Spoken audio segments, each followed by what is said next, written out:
Bom dia, igreja, graça e paz. Todos estão bem? Aleluia. Vamos à palavra do Senhor. Abra sua Bíblia comigo no livro de Atos, capítulo 9. Atos, capítulo 9. Vamos ler do verso 1 ao verso 9. E Saulo, respirando ainda ameaças e mortes contra os discípulos do Senhor, dirigiu-se ao sumo sacerdote e pediu-lhe cartas para Damasco, para as sinagogas, a fim de que se encontrasse alguns daquela seita, quer homens, quer mulheres, os conduzisse presos a Jerusalém. E indo no caminho, aconteceu que, chegando perto de Damasco, subitamente o cercou um resplendor de luz do céu. E caindo em terra, ouviu uma voz que lhe dizia: Saulo, Saulo, por que me persegues? E ele disse: Quem és, Senhor? E disse o Senhor: Eu sou Jesus, a quem tu persegues. Duro é para ti recalcitrar contra os aguilhões. E ele, tremendo e atônito, disse: Senhor, que queres que eu faça? Disse-lhe o Senhor: Levanta-te, entra na cidade, e lá te será dito o que te convém fazer. E os varões que iam com ele pararam espantados, ouvindo a voz, mas não vendo ninguém. E Saulo levantou-se da terra e, abrindo os olhos, não viu a ninguém. E, guiando-o pela mão, o conduziram a Damasco. E este esteve 3 dias sem ver, e não comeu, e nem bebeu.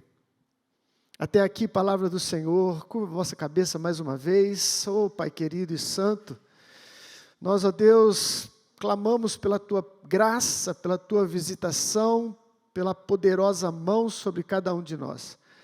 Fala conosco, ó Espírito Santo, para que possamos, Senhor, sair deste lugar, dessa reunião, Senhor, com uma visão correta, com a graça, Senhor, da Tua presença, em nome de Jesus Cristo, Senhor.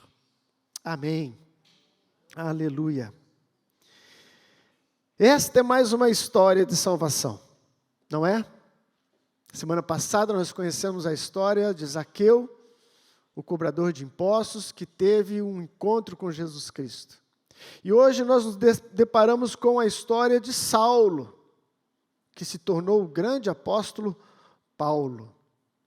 Depois, talvez, do Pentecoste, um dos maiores eventos da igreja primitiva, a conversão de Saulo talvez seja o segundo maior evento da igreja primitiva.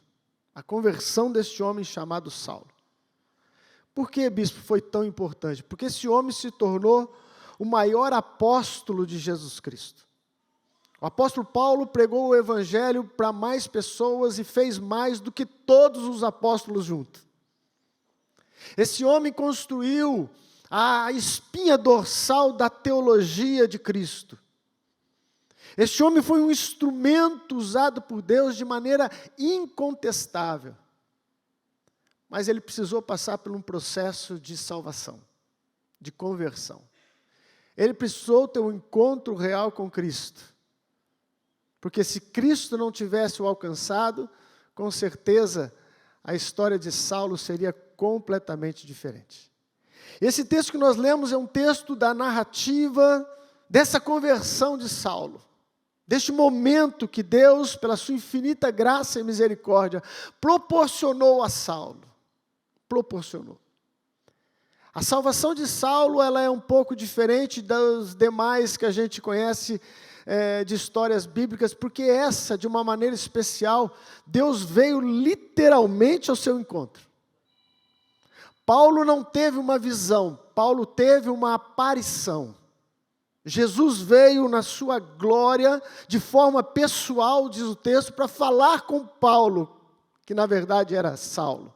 E também Saulo não mudou o nome, né? Não é que Saulo se transformou Paulo.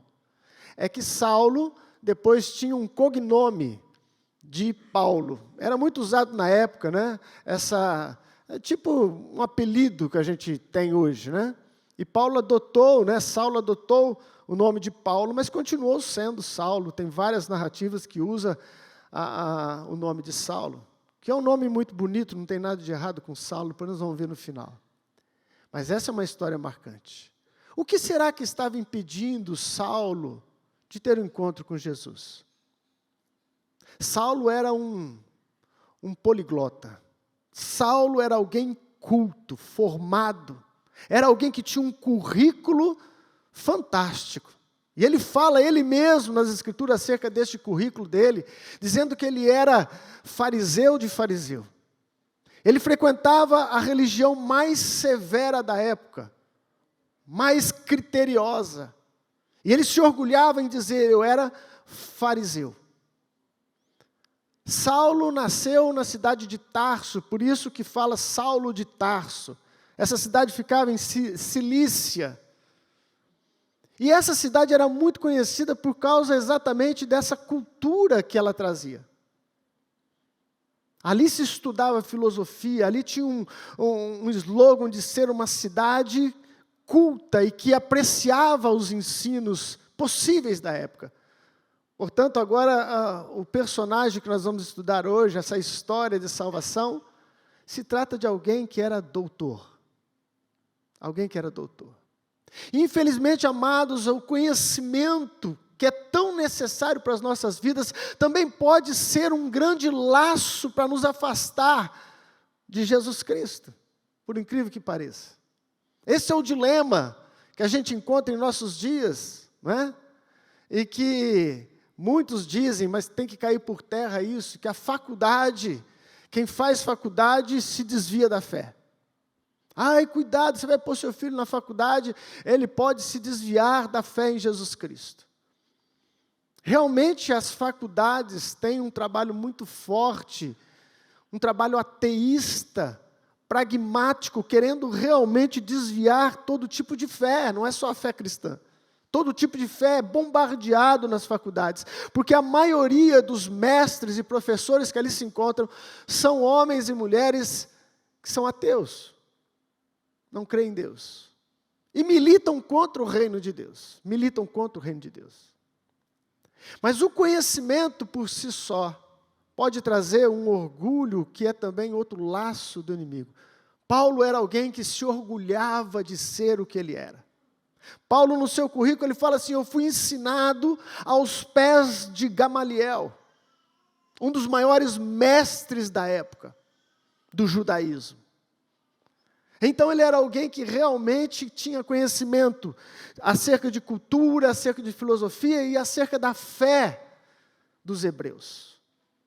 Este era o personagem Paulo, Saulo de Tarso.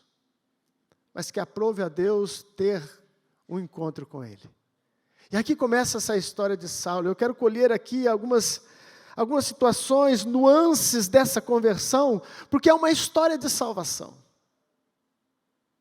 E nas histórias de salvação, existe ali, como eu falei na última mensagem, caminhos trilhados que conduz a essa presença de Deus e que transforma vidas quando se encontra com Jesus Cristo. Vamos lá comigo? O que aconteceu com Saulo que o levou a se entregar ao senhorio de Jesus Cristo? A primeira coisa que o texto nos diz, que ele estava num caminho de Damasco. Mas o propósito era completamente contrário ao reino de Deus. O propósito era de realmente um propósito satânico. Ele estava indo com cartas, segundo o texto, ele pegou cartas, permissões, para que pudesse ir nas sinagogas em Damasco, que eram as igrejas da época, e identificar dentro dessas igrejas se havia algum cristão. Se havia homens ou mulheres que seguiam a Cristo.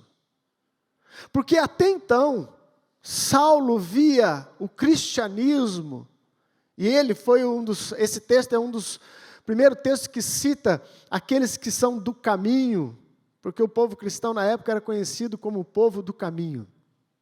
Não sabemos exatamente se essa expressão era porque Jesus disse que era o caminho, ou se eles estavam com essa expressão porque eles trilhavam um caminho até chegar na reta final. Mas então o apóstolo Paulo, cheio de ódio, de raiva, o texto diz que ele respirava a ameaça contra os cristãos. O homem até na respiração tinha raiva, tinha ódio. Mas aí, amados, é um segredo interessante que a gente tem que pensar acerca de Saulo. Ele fazia tudo isso com zelo religioso. Este é o perigo da religião. Ele não era alguém que estava perseguindo porque ele tinha uma maldade no coração, mas ele achava de forma sincera que ele estava fazendo a vontade de Deus. Isso não é de se admirar?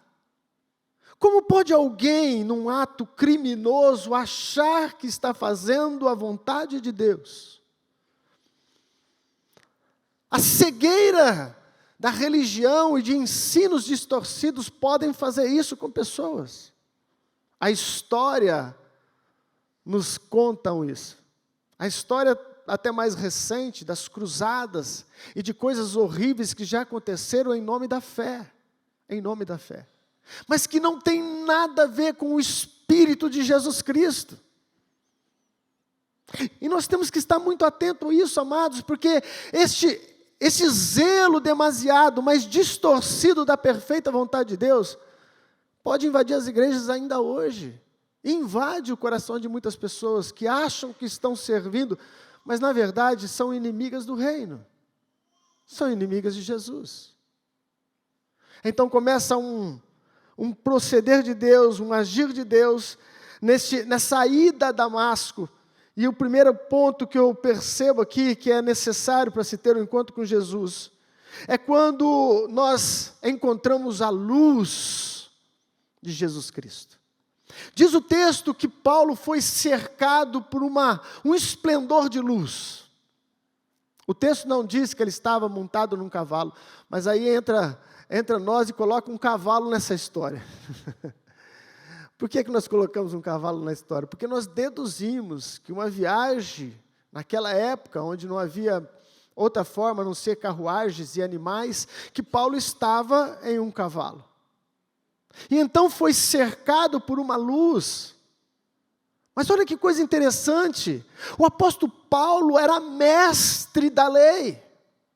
E ele conhecia os textos do Antigo Testamento e provavelmente conhecia o Salmo 119, que é conhecido como o Salmo da Palavra, e que diz exatamente no versículo de número, Salmo 119, no versículo 105, onde diz assim: a tua palavra é luz para os meus pés, a tua palavra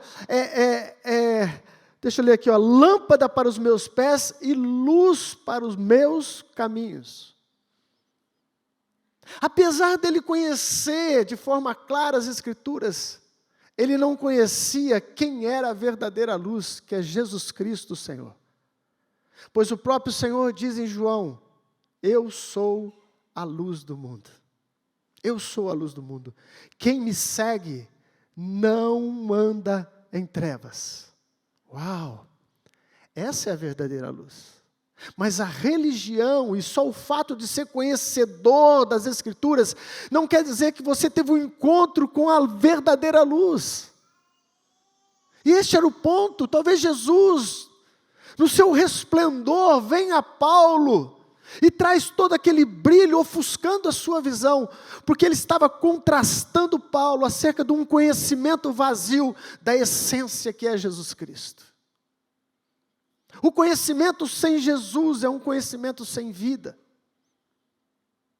Nós precisamos verdadeiramente de conhecer, sim, mas conhecer com a luz que é Jesus Cristo. Toda a Escritura, meu querido, tem que converger em Cristo. Se você estuda as Escrituras e deseja conhecer a Deus, toda a palavra de Deus, ela vai ter que fechar em Jesus Cristo. Jesus disse que as Escrituras testificam acerca de Jesus. O próprio Senhor Jesus disse: as Escrituras vão testificar ao meu respeito. Meu respeito. Portanto, conhecimento sem verdadeira luz continua levando pessoas a fazerem coisas absurdas em nome da fé. Coisas absurdas em nome da fé. Segunda coisa que acontece, é necessário que aconteça, então, ele tem esse encontro com essa luz, que é Jesus. Que privilégio de Saulo. Ele conheceu Jesus já no corpo glorioso, na sua forma de Senhor absoluto, de Rei dos Reis. E diz o texto então que Paulo caiu por terra. Uau! Paulo precisou cair do cavalo, literalmente. Esse ditado popular, eu caí do cavalo, quem sabe tem a raiz lá na história de Paulo. Eu caí do cavalo. Enquanto Paulo estava montado no seu orgulho, eu tenho conhecimento acerca das coisas, eu conheço filosofia, eu conheço teologia, eu conheço todos os ensinos possíveis no nosso mundo presente. Enquanto ele não caiu dessa postura, não é possível ter um encontro real com Cristo. Enquanto os argumentos de defesa não caem por terra, você não vai ter um encontro real com Cristo. Porque todas as vezes que nós somos confrontados, amados, de forma quase que automática, nós temos um elemento de defesa. Sim ou não? Sim. Quando nós mostramos o erro, e é necessário que se aponte o erro, você já tem o seu mecanismo de defesa, ele está pronto dentro de você. Enquanto você defende o seu erro, você não consegue ter um encontro com Cristo. Enquanto a gente advoga os nossos erros, nós não conseguimos ter um encontro real com Cristo. Enquanto Paulo está montado na sabedoria e no orgulho da posição que exercia, porque é bem provável que ele fazia parte do Sinédrio, que era a autoridade espiritual mais forte da época. Por que nós temos esses fatos? Porque esse texto que nós acabamos de ler da conversão de Paulo, ele é narrado mais 2 vezes no livro de Atos. No capítulo 22 e no capítulo de número 26. E numa dessas histórias ele acrescenta que ele, Saulo, votava a favor da morte dos cristãos. Ele tinha poder de voto. Então ele tinha uma posição importante no Sinédrio. Uau! Até que o resplendor da glória de Deus o colocou no chão. Diz o texto, e nós também temos essa informação, de que essa aparição se deu ao meio-dia. Jesus fez questão de vir em glória no momento mais claro, que é o meio-dia, onde está a efusão maior dos raios solares, para mostrar para Paulo que ele é o Rei da Glória. Para mostrar para Paulo que existe uma luz que é superior, é a luz celestial, é a luz divina, é a luz do nosso Senhor Jesus Cristo. Ao meio-dia ele vem diante de Paulo, e então Paulo se vê ao chão. Paulo se vê ao chão. Meu amado irmão, e você que vai ter oportunidade de ouvir essa mensagem, enquanto os seus argumentos não forem para o chão, você não tem abertura para a ação do Deus eterno na sua vida. Enquanto você continua montado em posições que até então, são o que te mantém de forma viva, presente, enaltecida. Eu sou o fulano de tal, eu tenho um currículo tal, eu sou ou tenho tanto dinheiro. Tudo isso, meu querido, um dia, para você ter um encontro com Cristo, vai ter que cair por terra.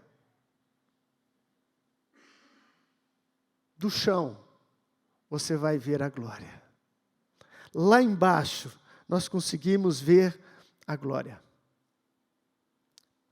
O teólogo Martin Henry disse o seguinte acerca disso: aqueles que Deus chama para grandes honras, geralmente são primeiro rebaixados.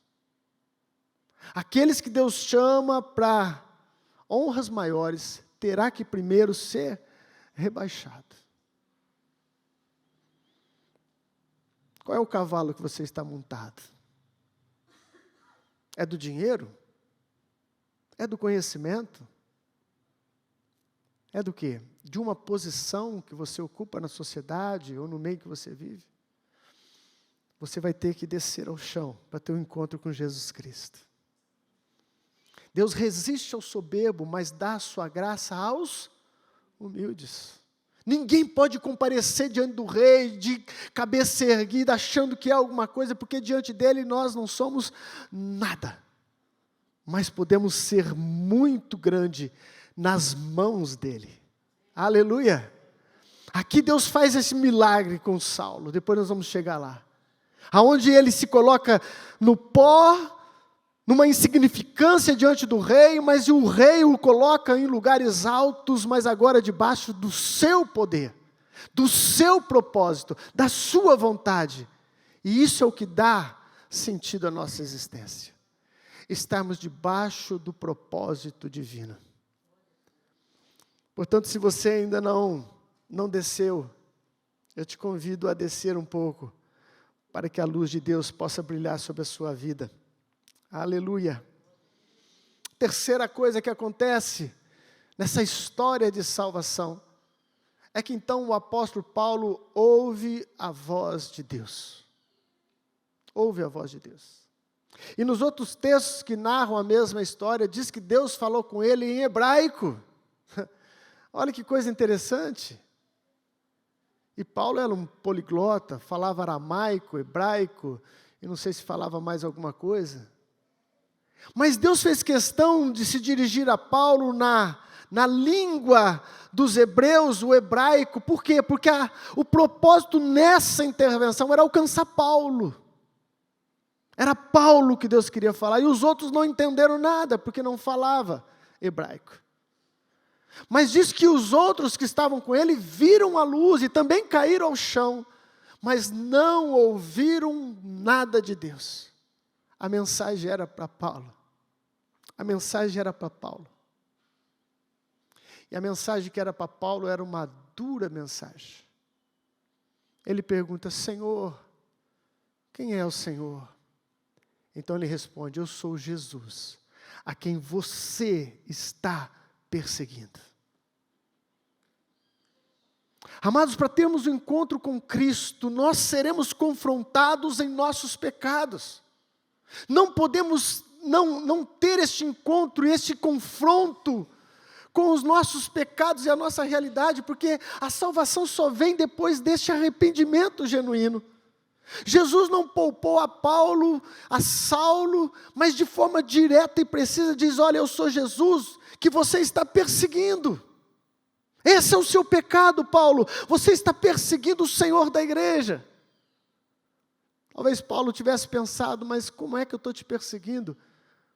Eu estou perseguindo pessoas que andam nos seus caminhos.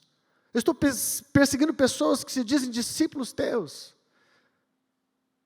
E se ele tivesse dito isso, talvez Jesus diria: pois é, mas eu sou o cabeça da igreja. A igreja é meu corpo. Quando você persegue a igreja, você persegue a mim. Você persegue a mim. Quando Jesus começou o seu ministério na Palestina, diz que a mensagem de Jesus principal era: arrependei-vos, porque o reino de Deus está próximo. Meu querido, não há salvação sem arrependimento genuíno. Não há salvação sem esse confronto interno, interior, que cada um de nós teremos que ter para ter um encontro com Cristo. Jesus não poderia passar a mão na cabeça de Paulo, de Saulo, e dizer: oh, meu filho, você é querido, vem para cá para o colo do Pai. Depois poderia ter até esse afeto, mas no momento precisaria ter o confronto. Igrejas que não apontam os pecados, que não confrontam o seu povo, são igrejas que crescem doentes. Cresce doente. Todos nós precisamos ser confrontados, os nossos filhos precisam ser confrontados. Já pensou se você nunca corrigisse o seu filho e nunca apontasse o erro deles?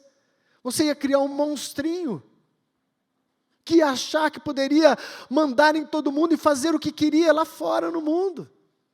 O confronto é necessário. Saulo, você está perseguindo a mim, quando persegue a igreja de Jesus Cristo. Tem muita gente que acha que está trabalhando em favor do reino, mas muitas vezes estão militando contra o reino de Deus. Contra o reino de Deus. Deixa eu abrir um parênteses aqui nessa minha mensagem, meu querido. Deus tem me falado fortemente acerca disso. Igrejas, megas igrejas. Igrejas que têm uma membresia de milhares de pessoas. 3.000, 4.000, 5.000. Glória a Deus, porque Deus confiou a este apóstolo, a este bispo, a este pastor, um rebanho enorme para ser cuidado. Não há problema nenhum nisso. Eu louvo a Deus porque é Deus quem dá. Amém, igreja? Mas o que tem me incomodado no meu coração, e eu falo agora como boca de Deus, é que não é possível um líder de megas igrejas, com astúcia, seduzem pessoas que estão ministrando nas suas igrejinhas, seduzem pessoas do louvor que tem lá, o único que toca um violão ou uma guitarra, numa pequena comunidade. Este líder de 3.000, 4.000, 5.000 pessoas, seduz essas pessoas comprando eles, vem para a minha igreja, toca na minha igreja, lá você vai ter isso, lá você vai ter aquilo. Misericórdia, amados. Pastores, apóstolos, profetas, vocês precisam ouvir a voz do profeta Natã. Vocês precisam de um profeta Natã na igreja de vocês, que olhou para Davi e falou assim: olha, você tinha tudo nas mãos do Senhor, o Senhor te deu todas as mulheres que você quis, mas você foi lá e pegou a única ovelha daquele que só tinha uma. Pecado de adultério de Davi. Isso me incomoda, meu querido, porque isso não é reino. Isso não é trabalhar por reino. Isso não é amor pelo reino. Como é que pode alguém ter uma visão tão medíocre, tão egoísta acerca do reino de Deus? Que os Natãs hoje, profetas do Senhor, confronte essas lideranças com seriedade e mostre para eles o erro que estão incorrendo. Jesus olha para Paulo e fala: olha, você tem um pecado que precisa ser tratado hoje. Você precisa ser tratado hoje. A segunda coisa que ele fala para Paulo é um desafio. Ele fala: dura coisa é recalcitrar contra os aguilhões. O que é isso? Aguilhão é um instrumento pontiagudo que servia para conduzir o gado, o boi bravo, que saía do rumo, saía do caminho. Então, com um aguilhão, você conduzia novamente o gado, o boi bravo, o cavalo rebelde, para voltar ao caminho. Mas Deus diz para Paulo: Paulo, você tem lutado contra o aguilhão, você tem lutado contra a minha direção, você precisa se render, Paulo. E assim somos nós muitas vezes, amado. Você acha que essa conversão de Paulo, esse momento que ele teve com Jesus Cristo, foi a única vez que Deus falou com ele? Lógico que não. Foi de agora de uma forma inusitada, fantástica, gloriosa, mas Deus vinha trabalhando no coração deste homem. E a própria palavra diz que ele vinha o quê? Resistindo, lutando contra, dando coice, não aceitando este agir de Deus pela sua voz. Oh, amada igreja, você que é salvo, o Espírito Santo tem te confrontado em várias áreas das nossas vidas, em várias áreas. Cabe a nós a sensibilidade para ouvir a voz do Espírito. Deus levanta homens, levanta mulheres, levanta pastores, levanta mestre, levanta pessoas que se colocam à disposição dEle para trazer direção para a gente, para trazer condução para a gente. Não se revolte contra este aguilhão, é Deus te conduzindo. E Paulo o tempo todo, Saulo o tempo todo, devia ter um conflito dentro dele, resistindo à voz de Deus, resistindo à direção do Espírito Santo. Para haver salvação, meu querido, você tem que dar ouvido à voz de Deus. Nós temos que dar ouvido à voz de Deus. Posso ouvir um amém? A quarta coisa que acontece nessa história de salvação de Paulo. Paulo, então, depois que que vê essa glória, tem esse encontro com o Senhor da glória, ele faz uma pergunta: o que queres que eu faça? Senhor, o que tu queres que eu faça? A grande mudança na conversão acontece na vontade. A grande mudança na conversão num ser humano, ela acontece na vontade. Paulo pergunta para Jesus: o que queres que eu faça? O que ele iria fazer? O que ele estava no seu coração de fazer? Prender, perseguir, alcançar os cristãos. Paulo foi uma pedra de tropeço da igreja, meu querido. Saulo foi um instrumento usado pelo diabo, mas a partir deste momento as coisas começam a mudar. Agora ele pergunta: o que queres que eu faça? Não haverá salvação genuína na sua vida e na vida de ninguém, se Jesus Cristo não ocupar o senhorio da sua vida. Jesus tem que ser o Senhor. Em termos absolutos, nós temos que ser dirigidos e conduzidos diante da vontade dEle. Senhor, o que queres que eu faça? O que queres que eu faça?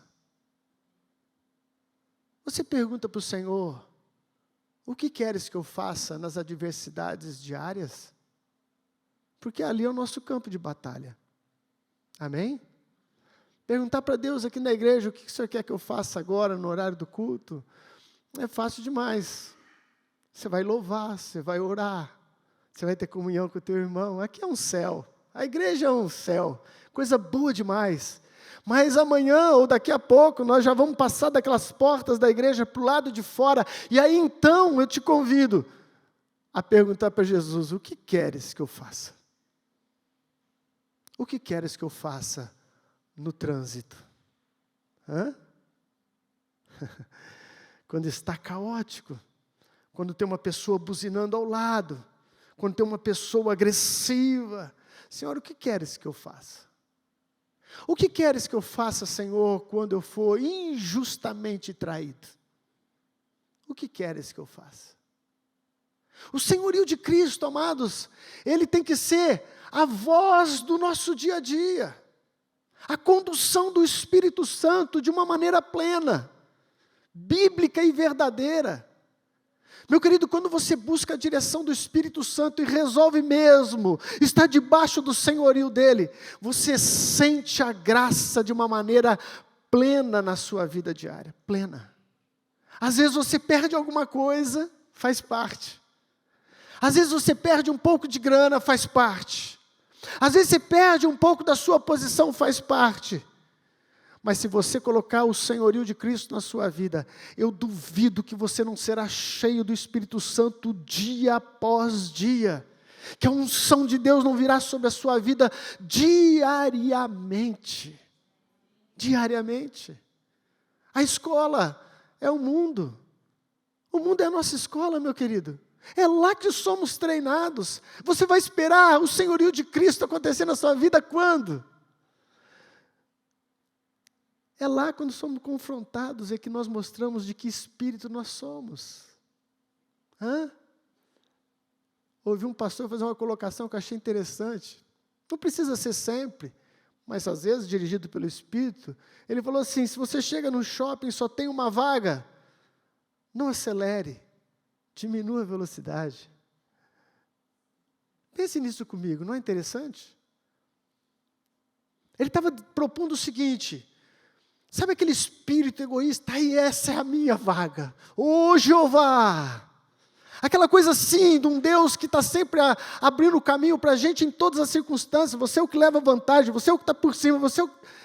Então ele convida você a fazer um pouco diferente, fala: não acelera não. Vamos deixar o outro pegar ela? Vamos deixar o outro pegar essa vaga? Vamos deixar o outro ter essa vantagem hoje?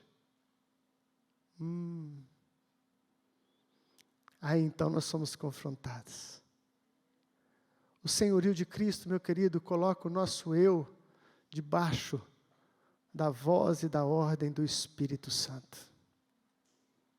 Isso é conversão. Isso é encontro real com Cristo. Isso é encontro real com Cristo. Quero ler com vocês, abra comigo, por favor, Filipenses capítulo 3, versículo de 7 ao 11. Deixa eu te mostrar agora o Saulo. Deixa eu te mostrar a mudança na vida de um homem que tem um encontro com Cristo.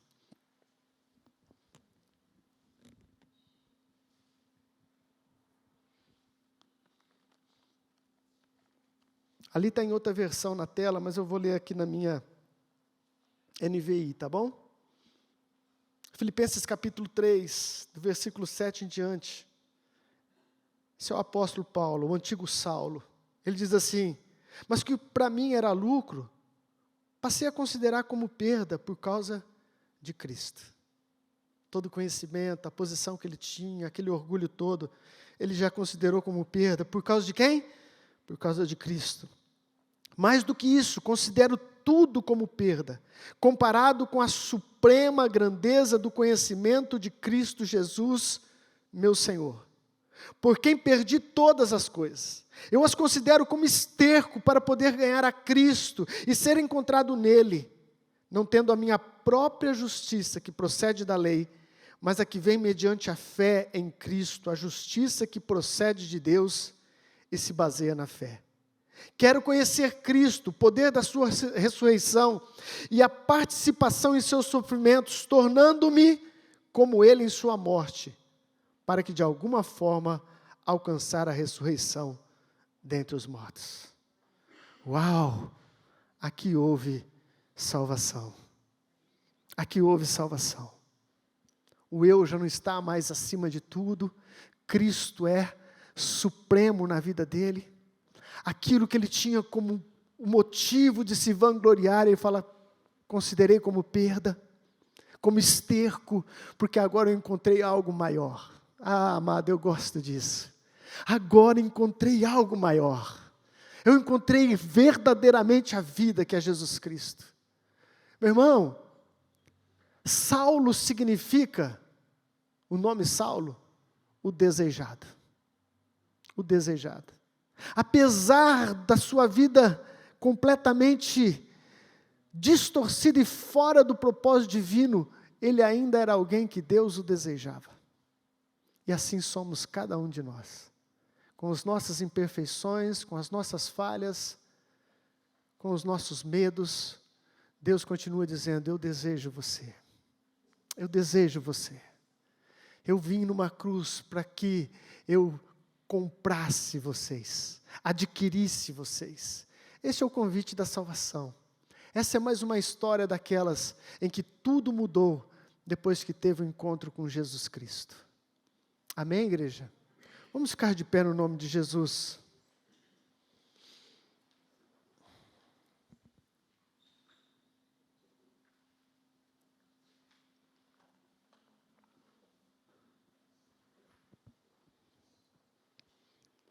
Saulo, então, agora é o grande apóstolo Paulo, que marcou a história e nos convida, através das Escrituras, a desfrutarmos também de uma nova história de vida. De uma nova história de vida. Sabe, meu irmão, quem tem um encontro com Cristo, não consegue guardar para si essa maravilha que é a presença do Senhor Jesus. Se você já teve um encontro com Cristo, é impossível você se calar. É impossível ficarmos de forma passiva diante das pessoas que estão ao nosso redor. Deus tem chamado a sua igreja para anunciar essa salvação que há em Cristo Jesus. Salvação plena. Salvação plena é o propósito de Deus para a minha vida e para a sua. Nós vamos adorar a Deus, depois nós vamos estar orando em nome de Jesus, para que verdadeiramente o senhorio de Cristo se torne realidade na sua vida. Amém? Vamos adorar a Deus? Entra mais uma vez na sua presença, pela sua graça e pela sua palavra. Aleluia. Aleluia.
Feche os seus olhos, meu querido. Fale com teu Deus agora. Qual é a área da sua vida em que Jesus ainda não é o Senhor? Qual é a área da sua vida que você ainda não entregou? E você guarda como se fosse um pecado de estimação. Hoje Deus está confrontando a sua vida e a minha. Deus está confrontando a sua igreja e apontando para a gente que temos que descer, ficar lá embaixo e então colocar Jesus como o Senhor absoluto. Pai querido, em nome de Jesus, eu te louvo pela tua santa palavra, pois a tua promessa é: aquele que confessar o teu nome e crer que Jesus é o Senhor, será salvo. Tu és o Senhor absoluto sobre tudo e sobre todos, ó Pai. A oração que o Senhor nos ensinou, Senhor, coloca a tua vontade em primeiro lugar. Seja feita a tua vontade sobre as nossas vidas. Seja feita a tua vontade sobre a tua igreja. Pai, nos colocamos mais uma vez no teu altar. Deus, fale com este homem, fala com esta mulher, Senhor. Nos leve a estar verdadeiramente, Senhor, alicerçados, Senhor, na tua santa palavra. Firmados, Senhor, e crentes no teu senhorio. A partir de hoje, tu és aquele que comanda, Senhor, a nossa vida. Nós entregamos, Senhor, o leme do barco, a direção, Senhor, em tuas mãos. Guia este homem, Senhor, guia essa mulher, guia a sua igreja, Senhor, na tua perfeita vontade, Pai. É o que te pedimos, em o nome de Jesus, o Senhor. Aleluia, aleluia. Na época de Paulo, declarar que Jesus era o Senhor era quase uma sentença de morte, porque lá César era Senhor, e ninguém poderia dizer que havia outro Senhor. Está disposto, meu querido, a colocar Jesus como Senhor absoluto? Aleluia. Erga a tua mão para o céu. Que o grande amor de Deus Pai, a graça do nosso Senhor Jesus Cristo e a doce presença do Espírito Santo esteja conosco, com todo o povo de Deus, hoje e para sempre. Amém. Deus abençoe a sua vida, em nome de Jesus.